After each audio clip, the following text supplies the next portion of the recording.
Little Libraries, Big Heroes by Miranda Paul, illustrated by John Para.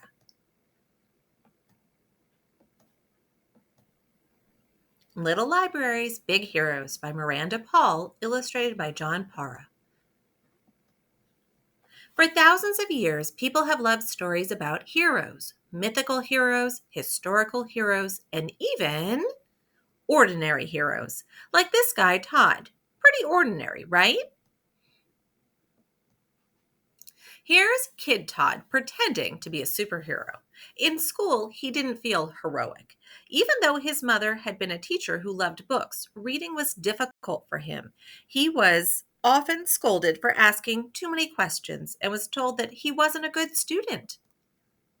Todd's mom disagreed. She told him he was gifted and had something big to offer the world.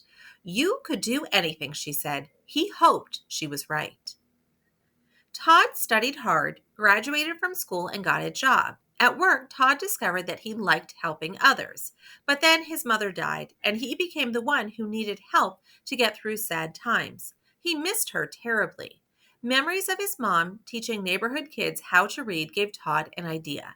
He cut up an old door and hammered the pieces together to make a tiny one-room schoolhouse. He stacked books inside, nailed a sign on the front, and placed the little library on his lawn.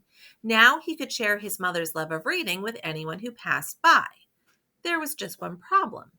Very few people passed by. One day during a rummage sale, Todd's neighbors spotted his creation. Todd told them about his mom. People loved his story. It reminded them of ordinary heroes they knew. Soon neighbors who had never met before were gathered around, chatting like old friends. They grabbed books, they gave books. The little library became the center of their neighborhood. Did you build that yourself? What a neat idea. Why did you make it? Todd felt his nifty box of books had potential. He called up his friend Rick, who was always chock full of grand ideas. Rick thought that they could build thousands of little boxes, like Andrew Carnegie, who once built 2,510 libraries. They could take trips, like Ludi Stearns, who brought traveling libraries all over Wisconsin. Wait a minute, Todd said. Andrew Carnegie had been a wealthy businessman. Ludi Stearns was a trained librarian. The two of them were just ordinary guys, and they were particularly low on cash. How many libraries could two ordinary guys create? How far could ordinary people spread an idea? They agreed on one thing: they wanted to find out.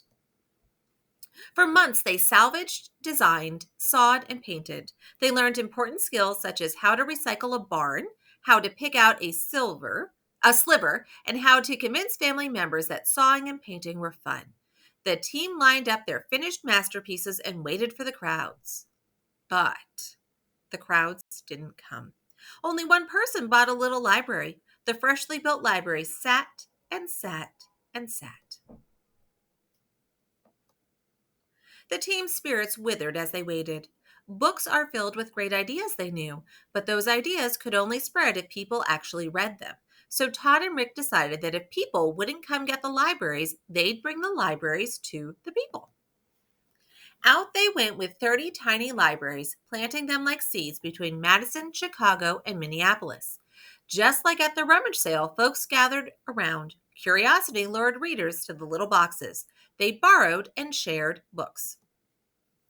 Friends and neighbors talked with other friends and neighbors who talked with more friends and neighbors about the books they'd read and where they'd gotten them. It was working. The seeds of Todd's and Rick's ideas were beginning to grow. A radio interview spread the word about the little free libraries all around Wisconsin. Then a national TV show featured their idea. The whole country seemed to be buzzing about the tiny, anything but ordinary libraries. Little free library.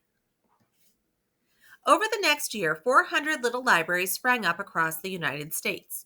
Each library needed a caretaker called a steward. Stewards were ordinary citizens. Some were even kids. Many of them wouldn't stay ordinary, though. They became community heroes. After Hurricane Katrina devastated her hometown of New Orleans, a 6-year-old girl named Nikki collected nearly 2,000 books. She gave a box of books to every little free library in the city. Then she wrote a letter to Todd and Rick's organization asking for a little library of her own, and she got one. Nikki tucked some of her favorite books inside, and people have been checking out stories from it ever since. In El Paso, near the U.S. Mexico border, reading programs were short on money. A librarian named Ms. Lopez placed the first little free library in Texas at an elementary school there. With her students' help, the idea spread to more than 50 locations around the city. Soon, families had more access to books in English and Spanish. In western Uganda, volunteers set up a primary school and a little free library with a refugee camp. The women, men, and children who lived there had escaped great violence and had been forced to leave most of their possessions behind. Some of them learned to read from the magazines and picture books they found inside the tiny library. As the library spread around the world, more tales of ordinary heroes emerged. From within a Wisconsin prison, along a hiking trail, in Canada, and in cities across Brazil. Stewards placed little free libraries at a hospital in Ireland, on a street corner in Pakistan, outside a house in South Korea, and near a schoolyard in South Sudan. Today, thousands of ordinary and creative heroes are bringing millions of free books to their friends and neighbors. Today, those friends and neighbors will share them with other friends and neighbors. Today, books will be loved, big ideas will spark, and tomorrow,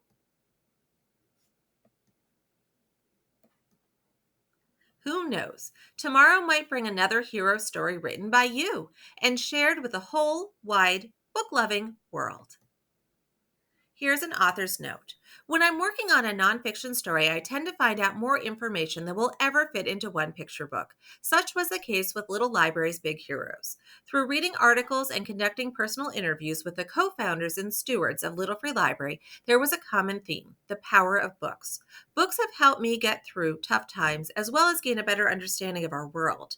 As a young student, I attended schools with only a small library or no library and no certified librarian. As a teacher, I've worked in places where my students have had limited access to free books. So when I came across a little free library in 2011, I found the idea remarkable. While researching, I learned that many ordinary people are responsible for the extraordinary movement that has become little free libraries. By bringing books to their own neighborhoods, stewards' little libraries become meeting places. New friendships, ideas, and projects sprang to life as a result, including solutions to serious problems that arose from violence or disaster. For example, while out playing Pokemon Go in a local park, Gregory Wheeler became the victim of a shooting. He passed time in his hospital bed by coming up with ideas to improve his community in Columbus, Ohio. After his recovery, he designed the rocket-shaped Little Free Library number 61550 to give the neighborhood kids some inspiration to look towards a brighter future. Builders and caretakers of these libraries have shown incredible creativity. Building materials have included an old TV set, a telephone booth, newspaper vending machines, a medicine cabinet, a mini refrigerator, electronic waste, Lego bricks, and even a large block of ice. I was delighted to learn that many Little Free Library stewards are children. I will never cease to be amazed and inspired by young people who let passion fuel their good work. Research has shown that reading fosters empathy.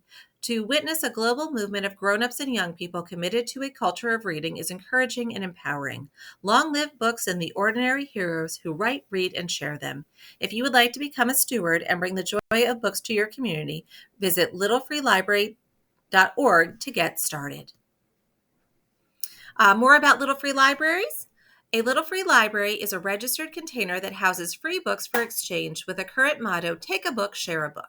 The libraries are put in highly visible places along curbs or sidewalks, on school property, near businesses, etc. A library can look however the owner wants it to look. Anyone can build one, but those who plan to use the name Little Free Library must have an official charter sign and number on the library. A volunteer steward, aka community hero, makes sure the library stays in good condition and rotates or restocks the collection of books regularly. More about the people and events in this book. Todd Bull, who lived from 1958 to 2018, and Rick Brooks are the co-founders of Little Free Library, but there are many ordinary people who have provided and continue to provide inspiration and support to their organization, beginning with Todd's mother, June Bowl. Amish carpenter Henry Miller helped build the first set of libraries out of wood from a barn destroyed by a tornado, and Todd's wife, Susan, his brother, Tony, and his children. Allison and Austin pitched in. Nikki Leal bought thousands of free books to New Orleans when she was just 6 years old. She's been maintaining her Little Free Library for years. In El Paso, Lisa M. Lopez Williamson is the librarian who installed the first Little Free Library in Texas and helped form the group that has now built more than 150 Little Free Libraries along the border. Volunteer Jean Ratzolf and Ugandan project manager Benson Wedge are two of the people who helped install a Little Free Library at the Kawanal refugee settlement. Todd Bowl was in second grade when his mother gave him the encouraging words he'd hold on to for the rest of his life. It wasn't until 2009, about 45 years later, that Todd made the first Little Free Library and placed it on his lawn in Hudson, Wisconsin. In 2010, the first requested library outside of Todd's hometown was installed on a bike path in Madison, Wisconsin. Although the early libraries were self-funded and given away for free, people and media spread the word, and there were 400 Little Free Libraries by the end of 2011. The organization became an official nonprofit a few months later, and donations rolled in. By August of 2012, the idea had spread beyond the United States, with a total of 2,510 libraries worldwide. When this very sentence was written, there were more than 75,000 registered Little Free Libraries in 88 countries around the world.